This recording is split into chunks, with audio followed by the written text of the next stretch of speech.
भडगाव तालुक्यातील शेतकरी दीपक पाटील ठरतोय इतर शेतकऱ्यांसाठी आदर्श, घेतोय असे केळीचे उत्पन्न की ज्याची मागणी होते थेट 7 समुद्रापार।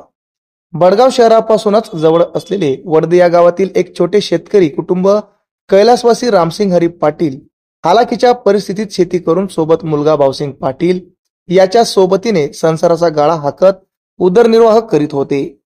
या परिस्थितीतून मार्गक्रमण करत असताना भाऊसिंग पाटील यांच्या वेलीवर दीपक, प्रकाश व विनोद नावाची फुले उमलली।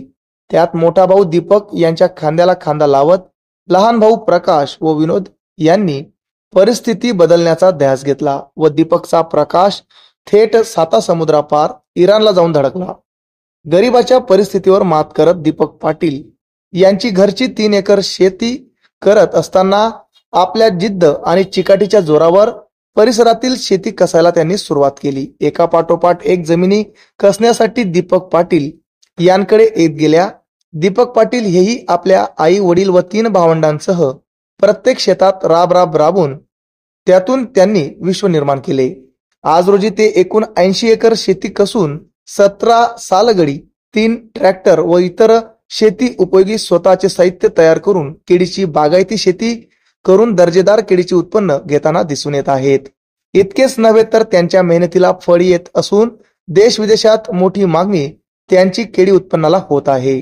आता तर थेट इराणमध्ये त्यांचा माल निर्यात होत असल्याने संपूर्ण पाटील कुटुंबियांच्या मुखावर हास्य उमलत आहे। कोण म्हणतं शेती परवडत नाही, त्यावर असा एक आदर्श डोळ्यासमोर दीपक पाटील रूपी निर्माण झालेला आहे।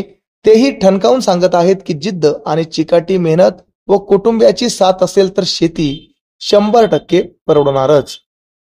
भडगाव शहरातील वडदे या गावी आपण आलेलो आहोत। या ठिकाणी शेतकरी दीपक पाटील आपल्या समोर आहेत। दीपक भाऊंनी या ठिकाणी उत्तम अशी केळीचं उत्पन्न या ठिकाणी घेतलेलं आहे। बाहेर देशात देखील त्याची निर्यात आहे आणि काही व्यापारी या ठिकाणी येऊन ती केळीचं म्हणजे त्यांनी घेण्यासाठी ते इच्छुक आहेत। तर दीपक भाऊ, आपण जी केळी या ठिकाणी उत्पन्न घेतलेलं त्या केळीचं, तर त्याबाबत काय माहिती देऊ शकतात?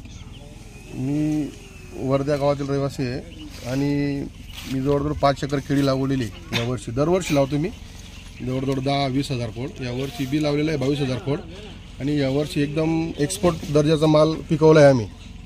आणि तो व्यापारी बरेच येऊन गेले, त्यांनी मागणी केली, व्यापारी आले, इराणला घेऊन जायचं आहे आम्हाला केळी, चांगली सुंदर केळी आहे बा तुमची, एकदम एक्सपोर्ट लाईट 1700 भावाने दिलेली आज आपण। म्हणजे तुम्ही जो भाव सांगितला त्या भावाने केळी या ठिकाणी घेण्यात आलेली आहे। आणि आता हा माल कुठे एक्सपोर्ट होतोय? हा इराणला जातोय आता।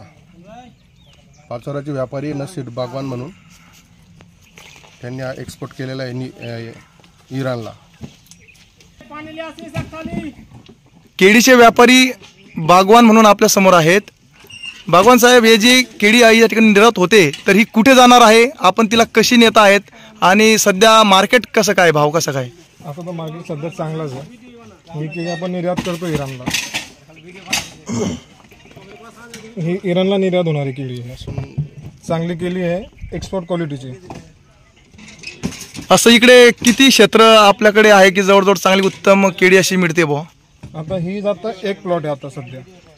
म्हणजे सध्या हे जी शेतकरी यांनी सध्या उत्तम अशी केळीचं या ठिकाणी उत्पन्न घेतलेलं आहे।